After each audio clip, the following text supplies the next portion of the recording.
Bagamat hindi nasungkit ang corona na Miss Universe, proud pa rin ang ating mga Miss Universe Beauty Queens sa naging pambato ng Pilipinas na si Maxine Medina. Ayon sa kanila, bagamat iba't iba ang naging reaksyon sa naging sagot ni Maxine, hindi naman maikakailang kahanga-hanga ang tapang at determinasyon na ipinakita nito sa naturang prestihiyosong pageant. May ulat si Eunice Monte. Sa katatapos lamang ni Miss Universe pageant, karamihan sa mga pinakainabangan ay ang pagsagot ni Miss Universe Philippines Maxine Medina sa question and answer portion, kung saan siya ang nabunot na unang sasagot. What is the most significant change you've seen in the world in the last 10 years? Ano ang pinakamakabuluhang naganap na pangyayaring nakita mo sa mundo sa loob ng 10 taon?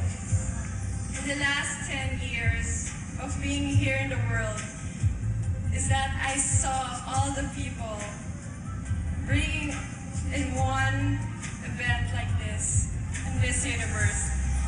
And it's something big to us that we are one. As one nation, we are all together. Thank you. Salamat. Umani ito ng iba't ibang reaksyon mula sa mga netizens.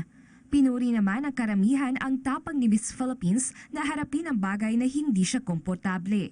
At sa pagiging bukas ng isipan nito, nasundin ang payo ng ilan na kumuha siya ng interpreter upang mas makasagot ng maayos. Sa katunayan, proud na proud si 1969 Miss Universe Gloria Diaz sa naabot ni Maxine at sa pagsunod nito sa payo niya na kumuha ng interpreter. Very good. In fact, a lot of people have been saying she should have answered this. Actually, I myself thought she would answer in Tagalog.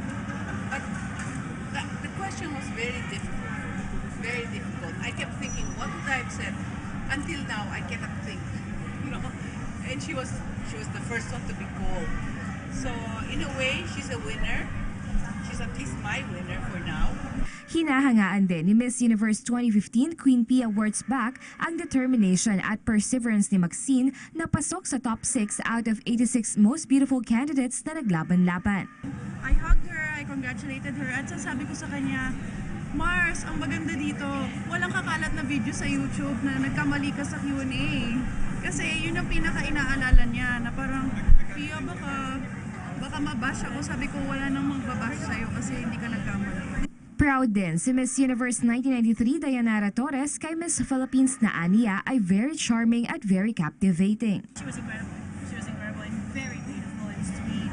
And one of the things that we were also looking for, she wasn't opposed or robotic, you know. Hindi man niya nakuha ang puso ng lahat ng mga nanood ng pageant, sigurado namang winner pa rin ang ating pambato sa mga Pilipino na sumuporta at nirepresenta niya sa isa na namang kasaysayan ng Miss Universe pageant na di malilimutan sa mga susunod pang henerasyon ng mga mag-uuwi ng corona. Para sa PTV News, Eunice Monte.